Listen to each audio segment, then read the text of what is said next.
So today we're providing this free seminar. The title is AP Test, a new game changer in college application. AP Bio has a relatively average pass rate in terms of AP tests. It was around 59% that passed in 2021, but a very low 5 rate, only 7.4% in 2021. Certain sections of the test have much lower scores than others do. AP Chemistry is similar to Bio in the sense that it requires really excellent, just essentially knowledge, learning, and retention skills. But its set of underlying skills plays a much larger role in the difficulty of the class and the difficulty of the test. Because it is also one of the classes with a bit of a lower AP 5 score rate, with it being 11% both 2019 and 2021. So the key thing with AP Physics 1 is the better you are at math, the better you'll do in the class. You need to have a background or be taking Algebra 2 or pre-calculus either beforehand or synchronously. It's highly recommended. And on top of the math that's present, AP Physics 1 introduces this idea of equations and units to work with. AP Physics 2 is essentially just a continuation of AP Physics 1. The concepts are more advanced, so it's more difficult by default, but the same strategies apply here. So AP Physics C, which is split into 2 different tests, mechanics and electricity and magnetism, is again similar to AP Physics A and B 1 and 2, but it uses calculus instead of algebra.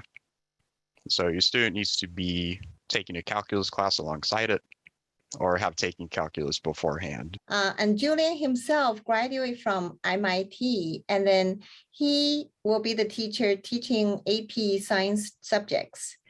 Next, Miss Amy, and then she's going to talk about AP English.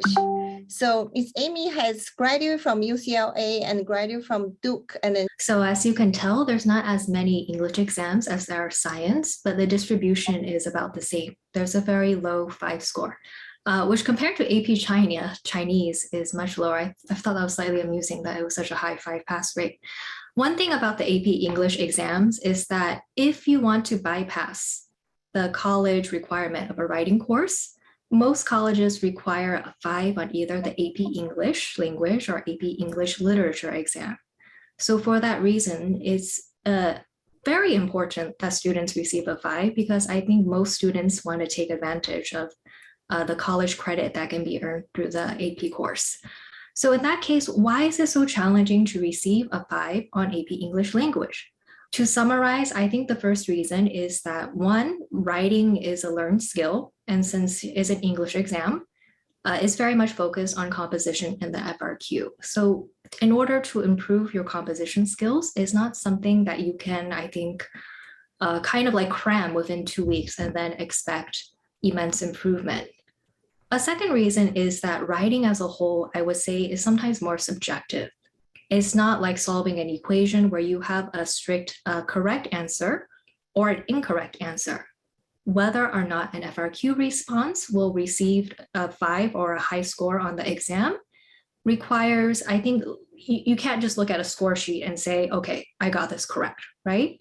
You require some sort of feedback from a person or individual who knows what they're talking about to evaluate your writing and tell you exactly how you can improve.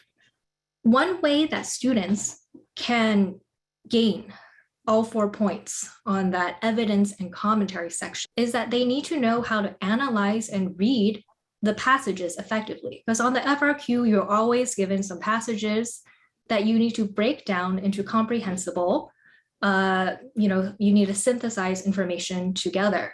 So I've put an example here of what annotation looks like. It is, again, an acquired skill.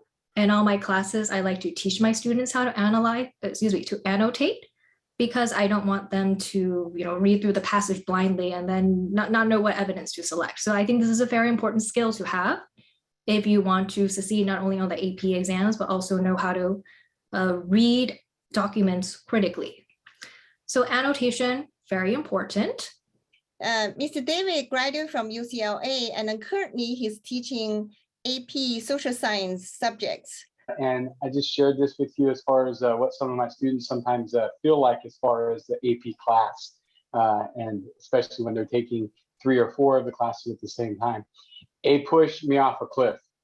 All right, so challenges. We're going to go ahead and go to the next, just click here. Content mastery, writing skills, and then sure enough, the third one, we have 3 that I identified, test anxiety. When we talk about the APUS history material, the content mastery is in-depth as all of them. But with the memorization piece that we're talking about, scope and sequence being from, ancient civilization times all the way to current times, that's a large scope and sequence. So I would say that one of the challenges is that mastery of content. And then the writing skills, as Ms. Amy spoke of, we have the same challenges in that area. We have, and we'll talk about test structure here in a little bit, but them understanding the concepts of contextualization and analytical reasoning and challenges of that require a lot of support. And then, of course, test anxiety. I think that's one that we look over quite often. So it's important to focus on that as far as the challenge and understand how we can come up with strategies. But in the AP history world, as you can see, that 5 rate just hovers slightly above 10%. And I would tell you that's traditionally what I've seen in the brick and mortar classroom as well in our school district. And I can tell you simply because we have a class ratio of 30 to 1 student normally. To 1 teacher. And so to give that individualized instruction inside of the class setting there in the brick or mortar setting is hard. So it requires a lot of outside support and practice. Most of my students feel like that the multiple choice they're comfortable with, that they understand test taking strategies. And if they don't, we teach those in our group time. Where we see is unless a student is an exceptional writer coming in, and they have those skills. And as Amy said, these are, acquired skills for most of us at least. These are, skills that we have to teach of what it means to contextualize, what it means to use analytical reasoning. Those are terms that we throw around. And as we graduated college already ourselves, and as you're sitting there and graduated already, you understand those now. But getting those type of concepts into a 15 or a 16 or a 17-year-old young mind can be quite the challenge. Thank you, Mr. Kelly. So next speaker is also the last speaker of today is Dr. Yan. So she is postdoc graduate from Stanford, and then she previously was Stanford professor, and she is going to talk about, she's also co-founder of 7EDU, and she's an amazing math teacher. So she's going to talk about AP math subjects. Thank you, Jinian, for the introduction. I think it's probably most of our attendees are parents.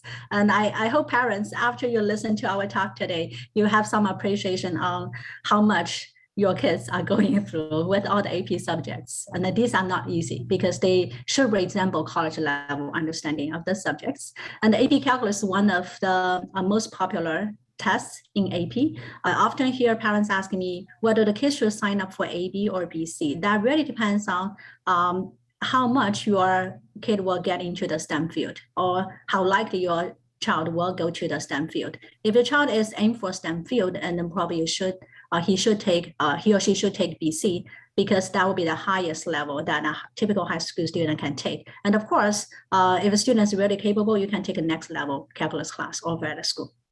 Okay, but the difference between the two, obviously, is that BC covers more topics in AB. So in fact, when a student takes BC, the student will choose 2 scores, 1 score for AB, sub-score, and then the other composites for BC. Yeah. So but if you look at the percentage of students who got 5, that can be misleading for you to think, oh, it's easier to get 5 in BC than AB.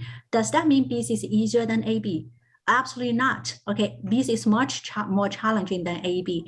But if you think studying for math or studying for science is about memorization, I think that sets not a good path for you to get a good score, because a lot of concepts require deep understanding so that you know how to apply them to solve different types of questions.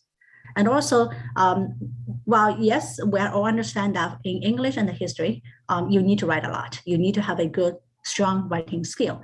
But even for math and the stats, you really need to know how to explain your thoughts. You cannot just have a bunch of numbers that's there. You have to explain your thought process using calculus terminologies. Don't use layman terms. Okay, you are taking calculus, therefore you have to show, you have to demonstrate you understand the theory behind each step. Now, nowadays, AP stats become quite popular because statistics becomes a very important tool for students in different fields, engineering, business, or even science, or even sociology, right? So, but however, I think statistics, although statistics I don't think is harder than calculus, but for some reason, most of my students seem to have trouble understanding statistics. I think it's mostly because this topic is not as familiar as math, because kids start learning math when they were very young, okay? But they start learning statistics or probably formally only during this year. For if you try to push forward or to trying to get a fast track, and by taking a summer class of pre-calculus, and that your foundation will not be very solid. Yeah, so I usually don't recommend students taking summer classes, very fast-paced summer classes for those high-level math, because you do need to have the foundation to climb higher. So within the within school during the same year, so if you take AP Math, like basically calculus, AP, one of the science subjects, and APUSH and AP Len, I think just these 4 courses will take a lot of your time because these are hardcore AP classes. But if you take AP Psychology, and it's not, in terms of workload, it's not on par as APUSH, right? So it's not just a number of subjects. I think we need to ask why, right? Why do you take so many APs? It's not necessarily true that the more APs you take, the better, or the better chance you will have for college admission. And you have to consider your course load, as well as do those APs represent your career interest. We don't just collect AP, we don't just take APs for the sake of taking APs.